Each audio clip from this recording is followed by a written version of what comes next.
ප්‍රතිරෝධයේ ඕම් එක බැගින් වූ AB සහ C ලෙස නම් කර ඇති සමාන බල්බ තුනක් එක්තරා පරිපථයකට සම්බන්ධ කර ඇති ආකාරය මෙම රූප සටහනේ දැක්වේ.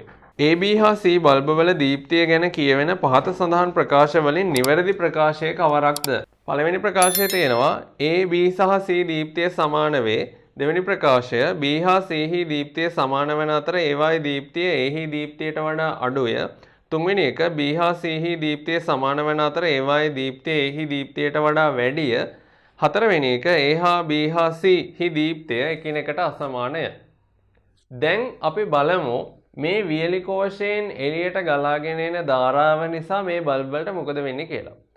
මේ වියලි කෝෂයෙන් ධාරාවක් ගලාගෙන එනවා ධනාග්‍රේ ඉඳන් ඍණාග්‍රයට. එතකොට මේ ධාරාව ගමන් කරන මාර්ගය දිහා බැලුවොත් මම මේක ඊතල වලින් සටහන් කරන්නම්.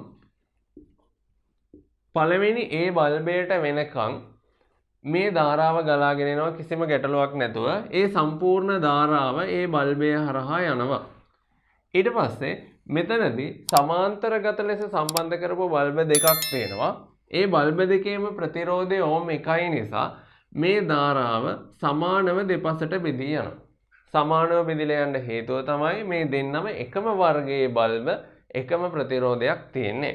හරිද? බෙදිලා ගිහිල්ලා මේ බල්බ දෙක හරහා ධාරාව ගමන් කරනවා. එතකොට මේ A බල්බයට පැමිණි ධාරාව අපිට ඒක හොයන්න පුළුවන් V සමානයි IR කියන සමීකරණය පාවිච්චි කරලා. මොකද විභවාන්තරය දීලා තියෙනවා.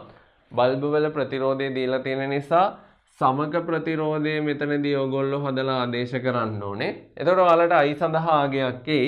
ඒ I අගය දෙකට බෙදෙනවා B සහ C බල්බ වලට සමානව. ඒ නිසා B සහ C එකම දීප්තියකින් දැල් වෙනවා.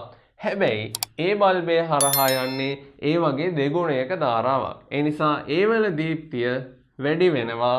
ඊට සාපේක්ෂව B හා C වල දීප්තිය අඩු හැබැයි සමාන අගයකින් තියෙන්න ඕනේ.